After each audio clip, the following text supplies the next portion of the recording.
Releases, caught! Diggs! Sideline! Touchdown! Unbelievable! So after a long offseason, Ceedee Lamb finally got his extension with the Dallas Cowboys. It is a 4-year, $34 million per year deal, $136 million in total. And the Cowboys have their superstar, number 88 wide receiver locked down for at least the next 4 years. Now, this was a story that was talked about a lot in the offseason. If you don't know, I am a diehard Cowboys fan. I know. All of my football commentary just lost its credibility. But I am a Cowboys fan, and my entire family is Cowboys fans. I've got friends who are Cowboys fans. And this story was beat to absolute death by every single sports talk show during the offseason. So naturally, the conversation was around me a lot. I had even people who just know that I like the Cowboys were asking me kind of what I thought about the whole situation. When it was being talked about around me, I wouldn't really say much, because to me, this was kind of just a nothing burger off-season story. It felt like to me it was just, being talked about to be talked about. It's the off-season. There's not a lot going on. Not a lot of news is happening. And so, the superstar wide receiver hasn't signed an extension yet. Let's make a story out of that. And the reason this was a nothing burger off-season story to me was because this deal was always going to happen. There was not a single second that I thought Ceedee Lamb was not going to get extended before the start of the 2024 NFL season. I had 100% absolute and utter confidence that it was going to get done. I can get why people maybe didn't all think that, but I mean, he is the third best wide receiver in the league, like at least. He could be higher. I'll give you Tyreek Hill. I'll give you Justin Jefferson. That's it. Some might say Jamar Chase, but he hasn't had the peak that Ceedee has had. And if you look at quarterbacks, Ceedee's playing with Dak, Jamar's playing with Joe Burrow. I don't think anyone in the world would argue Dak over Joe Burrow. Now, to be fair, particularly the last season, Joe Burrow has dealt with injuries and Jamar Chase has spent some time without Joe Burrow. But at this point, I think it's a general consensus that people hold Ceedee above Jamar Chase, but we'll see how Jamar does this year. That's no hate to him. Davante Adams is a great receiver, but he's not in his prime anymore. Peak Davante Adams, I'd probably take over the best we've seen of Ceedee so far. But right now, Davante Adams, I don't believe, is a better receiver than Ceedee Lamb. A.J. Brown would probably be the only other active wide receiver in that conversation. And I mean, he's stronger than Ceedee Lamb. Like, he's bigger, bulkier, maybe can bully smaller DBs better. But he's not as quick, not as much of a route runner, doesn't jump as high as Ceedee Lamb does. I think Ceedee Lamb's a top 3 wide receiver. And in fact, with this new 4-year deal, I think it's possible that over the span of this extension, over the next 4 years, we could see a season or two where Ceedee Lamb may be regarded as the best wide receiver in the NFL. Or, like some players, he may get his money and decline a little bit. We'll see how it goes.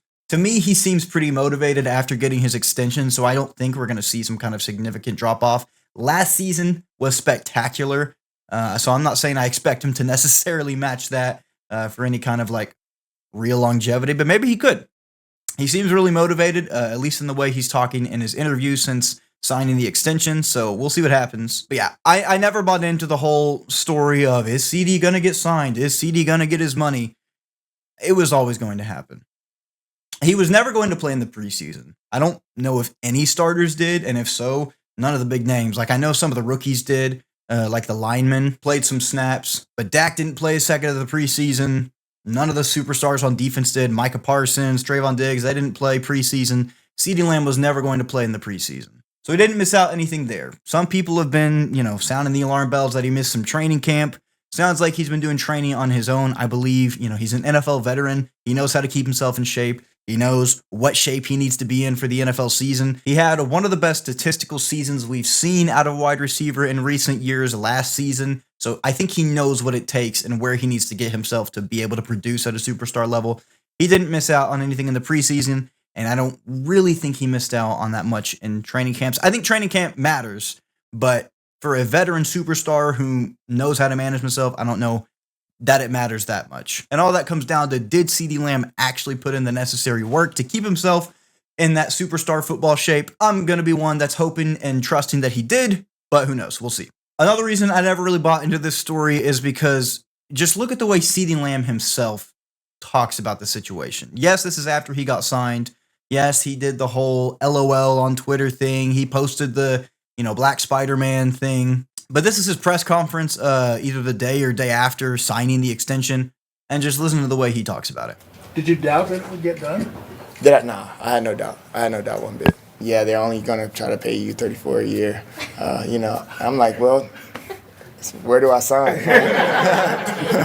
As far as the comments, I mean, he's entitled to whatever you got to say. As long as we get the deal done, I ain't got nothing. Talking about it was absolutely never in doubt. The second they offered him a number in the range, he was like, where do I sign? Ready to get the deal done. And as long as the deal got done, and it got done, he's ready to play. Now, that being said, I am very excited that this is out of the way. It's kind of annoying that was the whole story of the offseason, but I'm glad that it did get done, and we can say with certainty that Ceedee Lamb is a Dallas Cowboy for the next 4 years. That's very exciting. If it were me, if I were the GM, would I have waited the entire offseason to sign Ceedee Lamb? From where I sit today, as an outside spectator, as a fan, no, I wouldn't have. The second the playoff game against the Packers ended, I was in extend Ceedee and Micah mode, give them the max whatever money they want. Let's build around Ceedee and Micah and Trayvon for the future and see where the rest of the team goes from there. But it's not like I am a part of the front office or that I have, experience with NFL contracts to know all the nuances or reasons for doing things. John Middlecoff is a former NFL scout. He hosts a podcast called the 3 and Out podcast. He talked about the situation and speculated about a reason for the Cowboys to wait the offseason to sign Ceedee. Now, a talking point you probably heard if you watched any of the sports talk shows all offseason about the Ceedee Lamb situation is it doesn't make sense to wait because, he's only going to get more expensive. Like, you should have signed him last year. You should have signed him as soon as the offseason started because the longer he waits, the more he's going to demand and the more desperate you're going to be before the start of the season. And thus, the more expensive his contract is inevitably going to be. Now, Middlecoff was talking about this situation after the signing on his podcast. He went into some reasons that there could have actually been a monetary benefit to the Cowboys for waiting to sign Ceedee Lamb. I would show the clip of what he was talking about, but I don't actually fully know the ins and outs of what he was saying. And because I don't fully understand it myself, I don't want to, insert the clip as if I'm endorsing 100% of what he's saying. It could be somewhat incorrect. It could be just a theory. But the way he was explaining it, it sounded like there could be an actual money reason for the Cowboys to have waited as long as they did to sign Ceedee Lamb. But while we're talking about the business side, and again, this is not the football side, but this is the business side. Everyone knows the Cowboys are the most talked about team. They have the largest fan base of any NFL team in the world. You hear the talk shows on TV talk all the time about how they have to talk about the Cowboys because it boosts ratings because there's so many Cowboys fans who want to hear their team talked about. But the rest of the NFL world and everyone else, dislikes, hates the Cowboys and complains about all that extra screen time, all that extra airtime, how much they're talked about. I totally get that. If I wasn't a fan of the Cowboys, I would probably find it, irritating that, my team isn't talked about. I'm a New Orleans Saints fan. Why am I not getting a segment on TV every single day? And I get that. But what this situation did do is obviously give the show something to talk about with the Cowboys, which in turn gets more eyeballs on the Cowboys, people talking about the Cowboys, people thinking about the Cowboys. And when you think about the narrative and picture that this whole story painted, you've got a superstar wide receiver who has been on a rookie deal and is waiting for his big superstar payday that's going to set up him and his family for his life and future generations. And he's most certainly worked hard enough to earn it. He's most certainly talented enough for it. And here he is, queued up on deck to get all this money that he has earned, that he deserves, that he is essentially owed.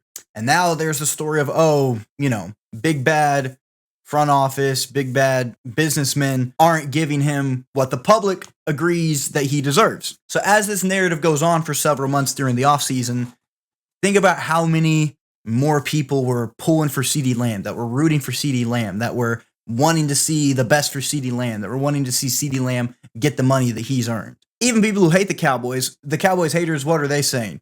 The Cowboys are, whatever negative term you want to use for not signing Ceedee Lamb, for not going ahead and giving Ceedee Lamb his extension. And in turn, they're supporting Ceedee Lamb in this. Think about how many more fans, even if they're not Cowboys fans, you could be fans of specific players without being a fan of the team. I'm a fan of Jalen Hurts, but I absolutely despise the Philadelphia Eagles. Think about how many more fans Ceedee Lamb has gained over this offseason from people looking at him and saying, wow, look at the spectacular things he's done as a first-round pick in his first, 3 or 4 seasons in the NFL. Look at the absolute stellar, top-of-the-league superstar season he had last year. And now he's having to fight for his money. And people get behind stories like that, even if it's to the detriment of the side that is not giving him his money. People are in turn now rooting for Ceedee Lamb in this situation. And when the season comes around, I think there's going to be a lot of people that are supporting Ceedee Lamb, more than they would have if the second the season ended, he was signed, as was always going to happen, and it was never talked about. I'm not saying that the whole story was necessarily a, stunt of mass, manipulation of the public and getting them to talk about and care about and get invested in some story that, had a planned outcome from the beginning. But I do think that the Ceedee Lamb extension at about this dollar amount was 100% inevitable and always going to happen. And thus, I don't believe that the wait wasn't necessarily intentional to an extent. And that's not some big, revelation or some crazy theory. That's something people have talked about for a long time, speculating that the Cowboys do certain things for the sake of more, publicity and talk in the public. And that's a business move. It's a business move that works. It's a business move that has taken the Cowboys to be the most talked about sports franchise in America, the most talked about American football team in the world, the largest fan base of any American football team in the world. So it works. But I could not be happier to see Ceedee Lamb signed officially. And now it's just a question of who else gets signed. The salary cap situation is looking interesting. As of right now, Ceedee Lamb and Dak Prescott, 2 players on a 53-man roster, take up like a huge percentage of the salary cap. And with the salary that everyone's saying Dak is going to be receiving from someone by next offseason, that number is only going to grow. Micah hasn't got his extension yet, so there's a lot to think about with the Cowboys' salary cap. And I'm interested to see how it goes. I don't know what I think is the best option. Mainly just thinking about quarterback. I absolutely love Dak Prescott. He's been the quarterback of the Cowboys going on 8 years at this point. Obviously, he means a ton to me. The common gripes with Dak are the lack of significant playoff success. He's got a couple of wins, a lot of losses. He has done great things in the regular season, led the team to the 1 seed his rookie year. Last year was the best regular season of his career, finished second in MVP voting, earned the 2 seed. And then whether it was all his fault, partially his fault, whatever mistakes he made, couldn't get the playoff win last year. And when you're dealing with a franchise who hasn't made it past the divisional round in like 28 years or something, no one really cares about the regular season anymore. Yes, it's fun.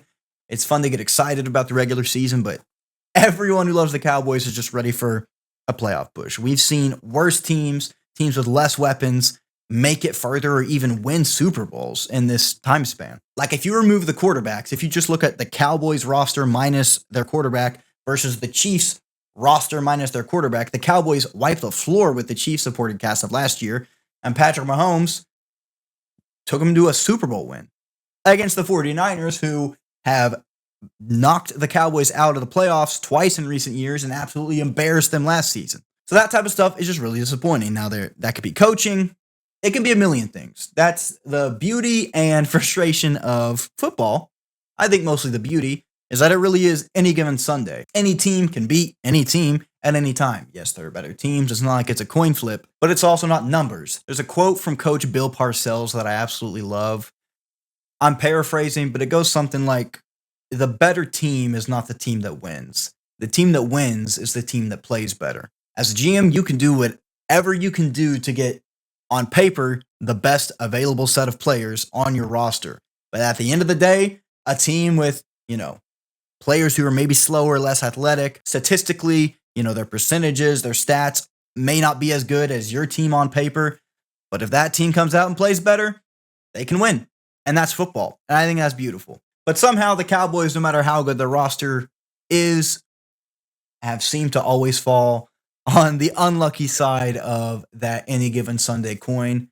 And it's natural for everyone to start pointing fingers on to what they believe the reason for that is. I think it's a mixture of everything. I think quarterback play could be better. I think the coaching could be better. I think everyone could play better. Even though we have a fantastic defense, they didn't play well in that Green Bay game.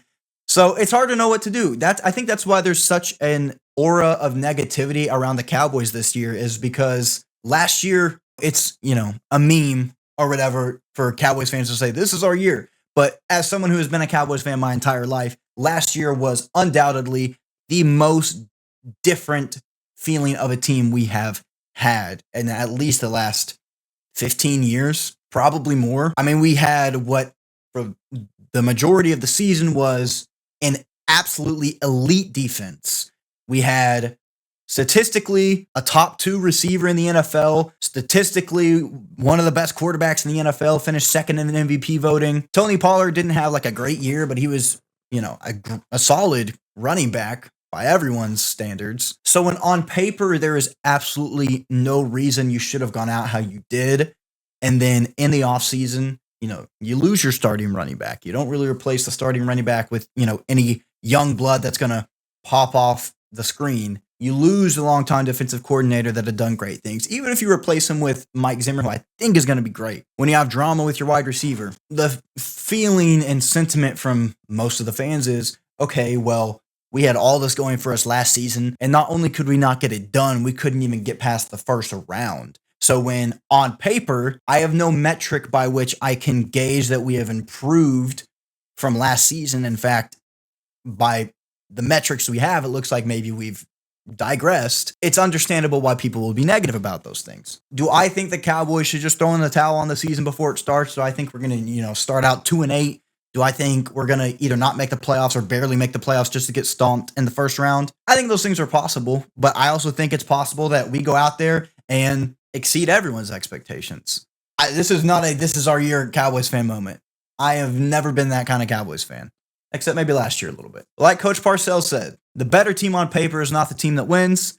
The team that plays better wins. And with the superstars that are still on the roster, with the experienced coaching staff that is still leading the team, with the veteran stars we have leading the team, I don't think there's any reason that the team can't still fight and compete and win games and make the playoffs and see what happens. I think that plays into the essence of football. You can go into your next year and on paper, everything seems to have gotten worse, and you could still outperform what you did with a better team by every metric.